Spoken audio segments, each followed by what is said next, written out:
अस्सलाम वालेकुम, शाम बखैर प्यारे पाकिस्तान और सारे पाकिस्तान।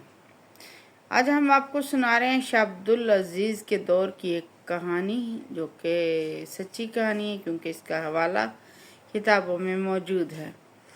शाह अब्दुल अजीज़ का दौर है और शाह अब्दुल अजीज़ के पास एक शख्स आता है जो दिखने में बड़ा अजीब सा दिखता है, और उसने ऐसे कपड़े पहने हुए थे जैसे पुराने ज़माने का कोई शख्स हो और हो मालदार। वो कहता है, हज़रत मुझे एक मसला है। शाह अब्दुल अजीज़ ने पूछा कि क्या मसला है। कहने लगा कि मैं बहुत ही मालदार था और बड़ी ऐशो इशरत में गुज़र रही थी तो एक दिन मेरे आका ने मुझे नौकरी से निकाल दिया। पैसे ख़त्म हो गए, फ़ुकर का वक्त आ गया तो मैं वापस अपने घर चला गया। जब पैसे नहीं थे तो घर वालों ने भी इज़्ज़त देना छोड़ दी।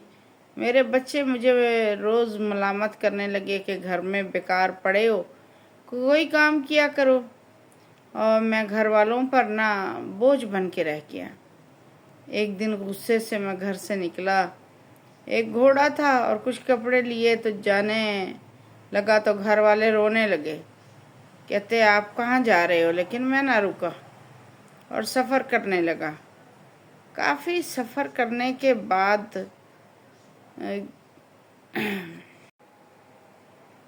एक जगह मैं बैठ गया, और जहाँ मैं बैठा वहाँ कुछ औरतें भी बैठी हुई थी।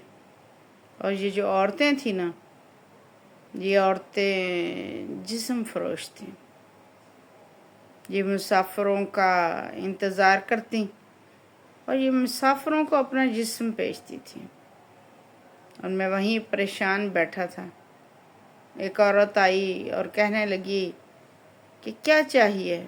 मैंने कहा, मैं तो मुसाफिर हूँ, मेरे पास कुछ भी नहीं है, अगर कुछ खाने को है तो दे दो। वो मेरा मकसद नहीं समझी। उन्होंने खाने को दिया तो कुछ औरतें और आ गईं और कहने लगीं कि रात के लिए क्या इरादा है। मेरे पास आगे सफ़र करने के लिए कोई ज़्यादा राह नहीं था। जिन्होंने मुझे खाना दिया था, मैंने कहा कि इस खाने के बदले में मुझसे कोई मज़दूरी करवा लो। इतने में एक और औरत आती है और वो बार बार पूछने लगी कि आप क्यों परेशान हो।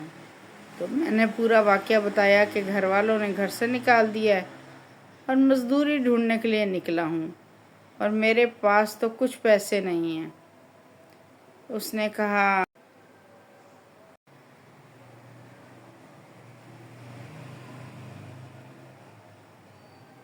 कहा कि मेरे साथ मेरे घर चलो, और हाथ पकड़कर मुझे अपने घर की तरफ ले जाने लगी। मैंने कहा, मैं नहीं जा सकता तुम्हारे साथ, मैं गरीब बंदा हूँ। लेकिन वो मुझे ज़बरदस्ती खींचकर अपने घर के अंदर ले गई और कहने लगी, घबराओ नहीं, मुझे तुम्हारे हाल पे तरस आ गया है, जिस्म मैं मजबूरी में बेचती हूँ।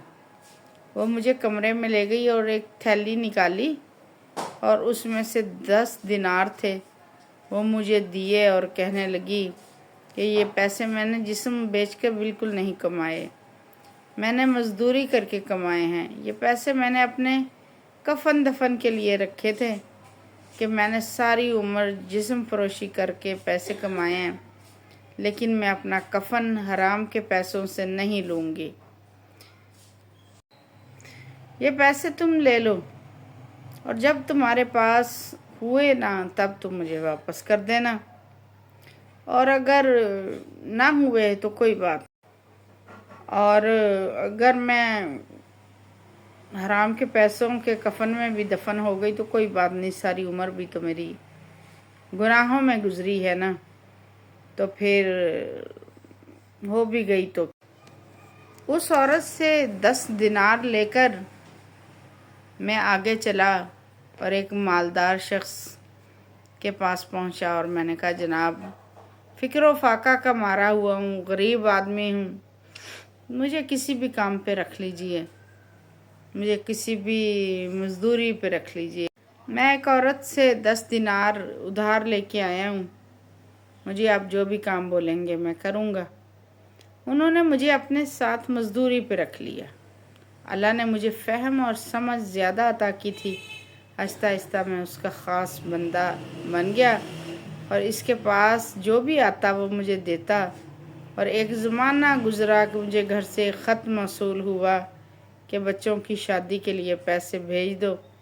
میں نے خط ساتھ لیا اور کچھ ہاتھی اونٹ لے کے نکلا۔ 8,000 دینار میرے پاس تھے، اور اس وقت 8,000 دینار آج کے کروڑوں بنتے ہیں۔ 8,000 دینار ایک تھیلی میں لے کے میں چل پڑا اور اسی انتظار گاہ پر پہنچا تو میں نے وہاں عورتوں سے پوچھا کہ فلاں عورت رہتی تھی؟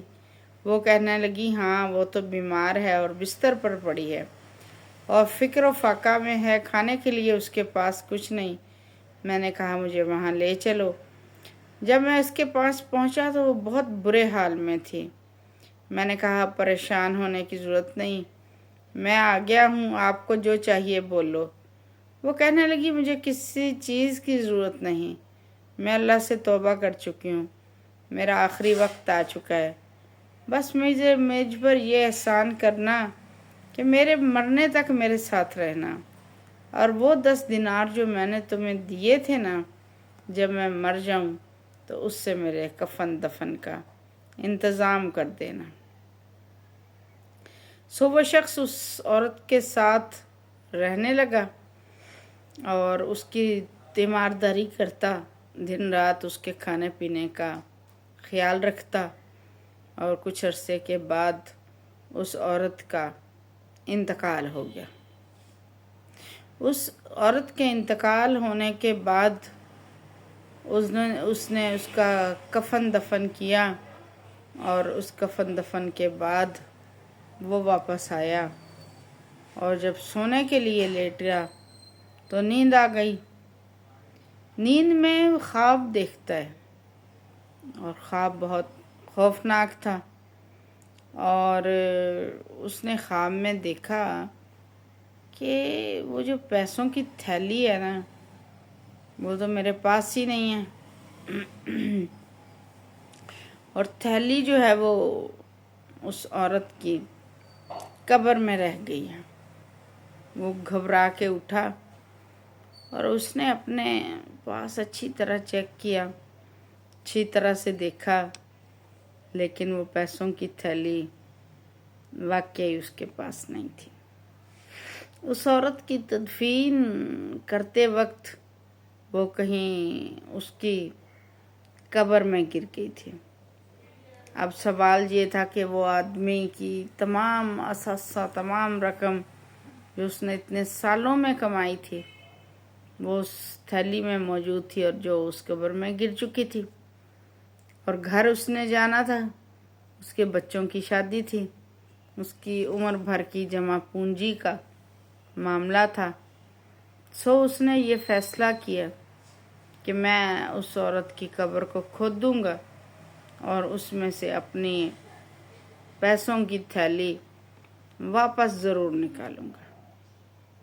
سو یہ فیصلہ کرنے کے بعد دوسرے دن وہ شخص اس عورت کی قبر پر جاتا ہے اور اس قبر کی کھدائی شروع کر دیتا ہے۔ اب جب قبر کھودتا ہے نا تو وہ دیکھتا ہے کہ قبر تو خالی ہے، قبر میں نہ تو عورت ہے اور نہ وہ تھیلی ہے۔ تو جناب ویڈیو کا ٹائم ہو چکا ہے پورا، اور 10 منٹ کے اندر میں جو ہے نا اس کو مکمل نہیں کر پاؤں گی اس سٹوری کو، اس لیے پارٹ 1 آپ کے سامنے پیش کر دیا۔ پارٹ 2 کا انتظار کرنے کے لیے کل رہی زندگی، تو انشاءاللہ دوسرا حصہ ہم پیش کریں گے۔ آپ سب کا بہت شکریہ، اور میری پھر وہی ریکویسٹ، برائے مہربانی میرے چینل کو کر دیا کریں سبسکرائب، اور آپ اگر میری ویڈیو کو دیکھتے ہیں تو یہ آپ کی محبت کا اظہار ہے ہم سے، اور ہم شکر گزار ہیں آپ کے۔ دعاؤں میں رکھیے گا یاد، اور آپ ہماری دعاؤں میں ہمیشہ ہیں۔ اللہ تعالیٰ آپ سب کی زندگی میں آسانیاں لائیں. آپ سب کا بہت شکریہ. اللہ نے